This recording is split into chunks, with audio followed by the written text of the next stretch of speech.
¿Sabes qué se siente ver cómo un imperio de 750 millones de dólares se desmorona en un solo segundo por una simple copa de vino? Cariño, si necesitabas trabajo extra esta noche, solo tenías que anotarte. Fingir ser un invitado de honor da un poco de pena ajena. Esas fueron las palabras que lo cambiaron todo. Segundos después, una copa de vino tinto caía lentamente sobre su camisa blanca. Nadie en ese lujoso salón sabía que ese hombre silencioso, al que acababan de humillar frente a 200 personas, no era un mesero confundido. Él era el dueño de la corporación que estaba a punto de firmar el trato de sus vidas. Y para cuando se dieron cuenta de su terrible error, él ya se había marchado para siempre. ¿Has sentido alguna vez esa extraña sensación de que todo a tu alrededor brilla con perfección, pero en el fondo sabes que algo podrido se esconde bajo tanto lujo? Esa era exactamente la atmósfera de la noche en que Mateo Olvera entró al Gran Salón Reforma. Llevaba un traje azul marino impecable, un reloj de pulsera sencillo y un corte de cabello muy limpio. Un aspecto discreto, de esos que la gente rica suele ignorar porque no grita desesperadamente por atención. A Mateo le gustaba que fuera así. Prefería que la gente adivinara.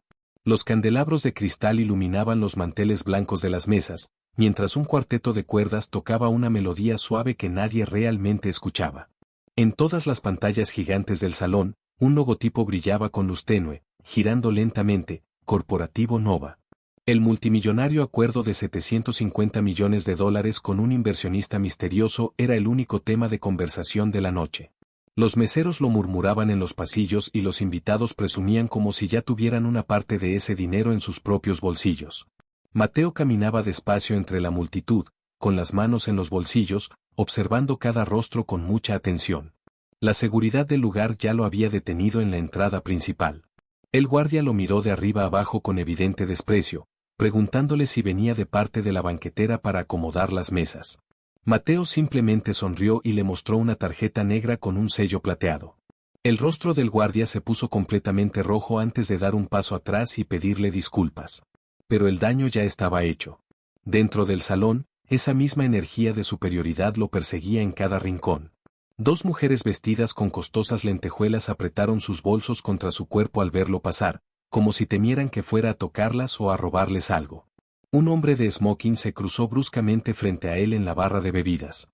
Le dijo con tono despectivo que la fila para el personal de servicio estaba del otro lado del pasillo. Mateo no respondió. Solo dio un paso al lado y pidió un vaso de agua mineral con hielos.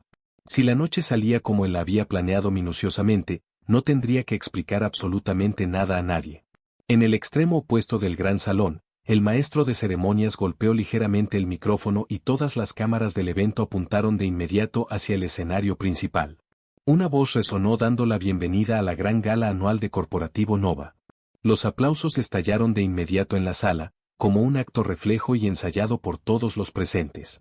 Mateo permanecía de pie junto a una gran columna de mármol, lo suficientemente cerca para ver cada detalle del escenario, pero lo suficientemente lejos como para ser invisible para el resto del mundo. El presentador hablaba con una sonrisa demasiado fingida sobre una alianza histórica que cambiaría el rumbo de la industria entera. Se podía sentir la avaricia flotando densamente en el aire. Fue entonces cuando ella apareció en el escenario. Sofía de la Vega, la esposa del director general, caminó con gracia luciendo un vestido dorado que capturaba cada destello de las luces. Saludaba con la mano como una reina saludando a su pueblo sumiso. A su lado estaba su esposo, Santiago Garza, la cara pública de Corporativo Nova, vistiendo un traje gris tan afilado y perfecto que parecía peligroso. Todos los ojos de la alta sociedad estaban fijos en ellos dos. Todos, excepto los del único hombre que realmente controlaba el dinero de la empresa extranjera con la que estaban a punto de firmar el contrato de su existencia. Los susurros malintencionados comenzaron antes de que Mateo diera un solo paso hacia el centro del salón. Una mesera pasó con una bandeja de copas de vino y una invitada se inclinó hacia su amiga para burlarse de que ese hombre misterioso no encajaba para nada en el lugar, asumiendo que solo quería colarse para comer gratis. Mateo ignoró las risas contenidas a sus espaldas. Mantuvo su paso firme y su rostro completamente sereno. La alfombra absorbía el sonido de sus zapatos de diseñador, pero de pronto, Sofía lo vio desde la distancia. Su sonrisa se transformó lentamente en una mueca de superioridad, como si hubiera encontrado a su presa de la noche. Le susurró algo al oído a Santiago. El ceño de Santiago se frunció de inmediato y bajó del escenario caminando directamente hacia Mateo, con una falsa amabilidad dibujada en el rostro. Le preguntó con tono burlón si se había perdido de camino a la cocina, tocándole el hombro con un dedo como esperando que se asustara o se disculpara. Mateo mantuvo la voz suave y calmada, respondiendo que solo estaba observando el evento. Santiago soltó una carcajada irónica y le pidió a un mesero que le trajera una toalla a Mateo, sugiriendo en voz alta que estaba sudando a través de su traje barato. Algunos invitados comenzaron a mirar con morbo, murmurando que la entrada para el personal estaba del otro lado. Sofía llegó justo después, el sonido de sus tacones marcaba un ritmo frío sobre el suelo de mármol. Tomó una copa de vino tinto de una bandeja sin siquiera mirar al mesero y barrió a Mateo con la mirada de arriba a abajo. Le dijo con desprecio que si necesitaba dinero extra para pagar sus cuentas, solo tenía que pedir trabajo de manera formal en las oficinas, en lugar de intentar mezclarse con los invitados de honor de la noche. Mateo no dijo una sola palabra. Su silencio absoluto comenzó a incomodarla más que cualquier insulto que pudiera haberle respondido. Ella le extendió la copa de vino exigiéndole que la llevara a la mesa 3 de inmediato. Mateo no se movió un solo centímetro. La sonrisa de Sofía se desvaneció por completo, revelando su furia. Santiago, perdiendo la paciencia, le arrebató la copa de la mano a su esposa y levantó el brazo asegurando que él mismo se encargaría de sacar la basura que arruinaba el ambiente de su fiesta de gala. Acto seguido, inclinó la copa y derramó el vino tinto directamente sobre el pecho de Mateo. El líquido oscuro y cálido empapó su camisa y resbaló por su saco en líneas perfectas de color púrpura. El silencio en el salón se volvió sepulcral en un instante. Varios invitados ahogaron un grito de sorpresa. Algunos teléfonos celulares ya estaban grabando la humillante escena en alta definición. Sofía soltó una risa discreta comentando que tal vez ahora ese hombre entendería cuál era su verdadero lugar en el mundo. Mateo, con una calma que resultaba aterradora para los que lo observaban de cerca, se limpió la barbilla mojada con 2 dedos de la mano izquierda. Se acomodó el saco mojado con total elegancia, dio media vuelta y caminó hacia la salida principal sin pronunciar una sola palabra. Un mesero que lo vio pasar de cerca murmuró con asombro que aquel hombre caminaba con tanta seguridad como si fuera el verdadero dueño de todo el edificio. Nadie le creyó en ese momento. El aire del pasillo exterior se sentía fresco y liberador en comparación con la insoportable tensión que dejaba atrás en el salón de eventos. Mateo caminaba con paso firme, sintiendo el vino húmedo extenderse por toda su ropa. Respiró hondo, sacó su teléfono celular del bolsillo y marcó un único número de su agenda privada. La respuesta fue inmediata del otro lado de la línea. Mateo, con una voz helada, firme y decidida, dio la orden de retirar la oferta de inversión de inmediato, congelar todas las cuentas de transferencia internacional y hacer el anuncio público de la cancelación en ese mismo instante. La llamada terminó de golpe. Sin drama, solo negocios fríos. Mientras esperaba el ascensor en el vestíbulo, una pareja de empresarios que salía del salón lo reconoció como el hombre del incidente del vino. Se burlaron en voz baja pensando que no los escuchaba, pero Mateo ni siquiera parpadeó. Sabía perfectamente que el tiempo corre muy rápido cuando se tiene el control absoluto del dinero. Al abrirse las puertas del ascensor, su teléfono vibró con una notificación de su prestigioso equipo legal, confirmando que el proceso de cancelación total del trato ya estaba en marcha y era completamente irreversible. Al llegar al vestíbulo principal del hotel, los rumores ya corrían como pólvora encendida.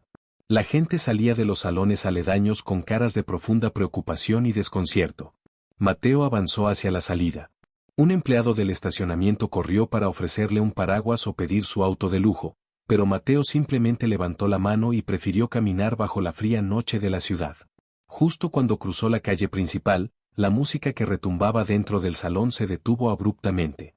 Las luces del gran salón Reforma comenzaron a parpadear con fuerza. Dentro del evento, el caos estalló en cuestión de segundos. Las pantallas gigantes que mostraban con orgullo el logotipo de Corporativo Nova se apagaron por completo, dejando el lugar en una penumbra incómoda. El presentador se quedó sin palabras con el micrófono abierto en medio del escenario.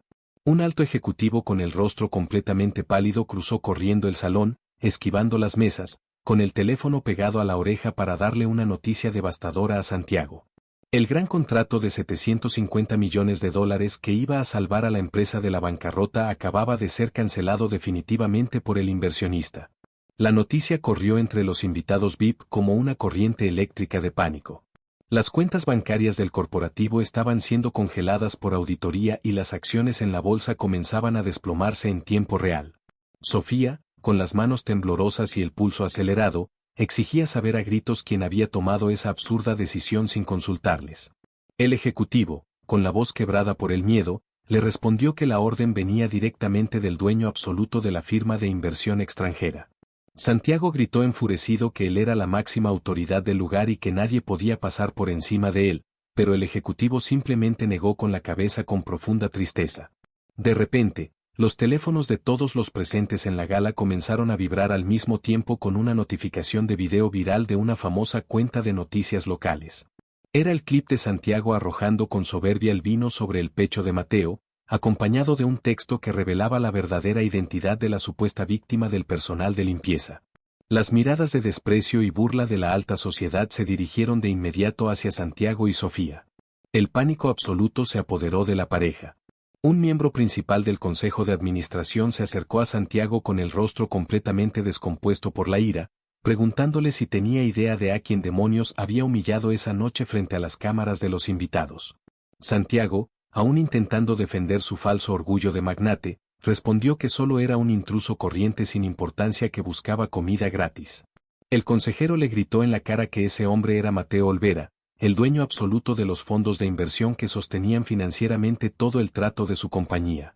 El color desapareció por completo del rostro de Santiago. A la mañana siguiente, la cruda realidad golpeó a la pareja con una fuerza brutal de la que nunca se podrían recuperar. Los noticieros nacionales e internacionales no hablaban de otra cosa en sus secciones de finanzas y espectáculos. Las redes sociales estaban completamente inundadas con el video de la humillación pública bajo el lema del karma instantáneo. Los socios comerciales más importantes de la empresa cancelaron todos sus contratos vigentes por temor a verse asociados con ellos, los inversionistas minoritarios retiraron su apoyo de inmediato y el Consejo de Administración los destituyó de sus cargos directivos antes del mediodía. Su imperio de papel se había desintegrado por completo en menos de 12 horas. Desesperados, humillados y sin un solo peso que respaldara sus nombres, Santiago y Sofía decidieron buscar personalmente a Mateo para rogar por sus vidas. Llegaron a una colonia muy tranquila de la ciudad, deteniéndose frente a una casa sencilla pero sumamente elegante que no mostraba signos de opulencia desmedida. Cuando Mateo abrió la puerta principal, los miró con la misma y desconcertante tranquilidad con la que había recibido el vino en su pecho la noche anterior. Sofía, con lágrimas corriendo por sus mejillas y el maquillaje completamente arruinado por el llanto de la desesperación, le suplicó perdón admitiendo que se habían equivocado por completo al tratarlo como si fuera un don nadie. Santiago, con la voz rota y la mirada baja, le pidió una última oportunidad para hablar de negocios y salvar lo poco que les quedaba de su reputación y su patrimonio. Mateo permaneció firme en el umbral de la puerta, sin la menor intención de invitarlos a pasar a su hogar. Con un tono de voz suave, pero con la fuerza devastadora de una sentencia definitiva, les dijo que ellos no habían perdido su empresa ese día por su llamada telefónica. La habían perdido desde el preciso momento en que decidieron que el valor de un ser humano depende de la marca de ropa que viste o del dinero que aparenta tener en una fiesta. Les recordó mirándolos a los ojos que habían construido todo su éxito sobre la falsa idea de que pisotear a los demás era gratis y no tenía consecuencias, pero que ahora simplemente les estaba llegando la factura de sus propios actos. Sofía intentó justificarse una última vez diciendo con voz temblorosa que ellos realmente no sabían quién era él en realidad. Mateo la miró fijamente con desprecio y cerró la conversación diciéndole que ese era precisamente el verdadero problema de su sociedad, que no les importaba tratar a la gente con dignidad a menos de que supieran que tenía el poder para destruirlos. Mateo dio un paso atrás hacia el interior de su casa y cerró la pesada puerta de madera lentamente, dejando a la pareja de pie en la calle, completamente vacía y en la ruina absoluta. Su gran legado familiar se había quedado tirado en ese porche, roto para siempre, mientras el mundo de los negocios seguía girando con normalidad sin ellos.